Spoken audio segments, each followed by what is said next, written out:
ఇద్దరు హీరోలకు కూడా సమానంగా ఉంది స్క్రీన్ షేరింగ్. ఓకే, ఏం లేదు, అంతా బాగుంది, పర్ఫెక్ట్గా ఉంది. అంటే ఆ క్యారెక్టర్ పరంగా అలాగే ఉండాలి. ఓకేనా, ఆయన ఏంటంటే ఇద్దరు కూడా వాళ్ళ గ్లోబల్ స్టార్సే కదా. ఎన్టీఆర్ని బాగానే చూపించాడు, ఇద్దరిని సమానంగా చూపించాడు.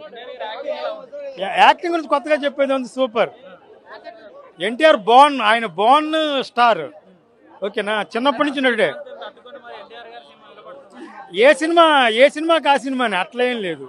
ఓకేనా, ఎన్టీఆర్ సినిమా, రజనీకాంత్ సినిమా.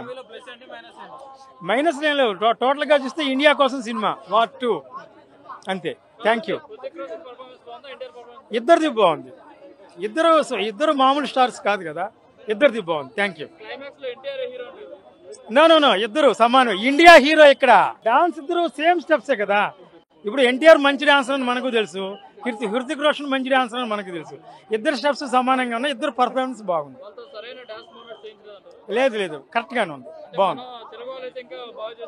ఏం లేదు, బాగుంది.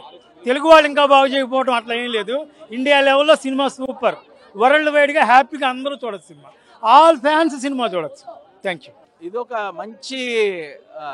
మంచి స్పై థ్రిల్లర్ మూవీ తీశారు. అంటే ఇది వైఆర్ఎఫ్ స్పై యూనివర్స్ అంటే అందులో ఆల్రెడీ పఠాన్ ఇవన్నీ వచ్చిన సినిమా. అదే సిరీస్లో వార్ 1 వచ్చింది, ఇప్పుడు వార్ 2. అయితే ఆ 2 సినిమాలకి కొంచెమే కనెక్షన్ కానీ చూడకపోయినా కూడా ఈ సినిమా చాలా బాగుంటుంది. ఇందులో హృతిక్ రోషన్, ఎన్టీఆర్ ఇద్దరు, ఒకడేమో డాన్ దగ్గర పెరుగుతాడు, ఒకడేమో ఆర్మీ మేజర్ దగ్గర పెరుగుతాడు. ఇండియా నాశనం చేయాలని ఒక భయంకరమైన ఇంటర్నేషనల్ మాఫియా ముఠా ఎప్పుడైతే ప్లాన్ చేస్తుందో దాన్ని ఎదుర్కోవడానికి ఇద్దరు వ్యక్తులు వస్తారు. పెద్ద విడిపోది మళ్ళీ కలుస్తారు, వాళ్ళే మళ్ళీ వీళ్ళిద్దరు.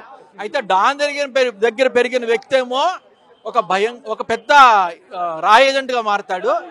మన ఆర్మీ మేజర్ దగ్గర పెరిగిన వ్యక్తి ఏమో ఒక భయంకరమైన దేశద్రోహిగా మారతాడు. నిజంగా వీళ్ళలో ఎవరు దేశద్రోహి, ఎవరు దేశాన్ని కాపాడడానికి చూస్తున్నారు అన్నదే సినిమా. చాలా బాగా తీశారు. ఎస్పెషల్లీ ఎన్టీఆర్ కి grey shade, dark shade plus hero shade అన్ని ఉన్న క్యారెక్టర్ దొరికింది.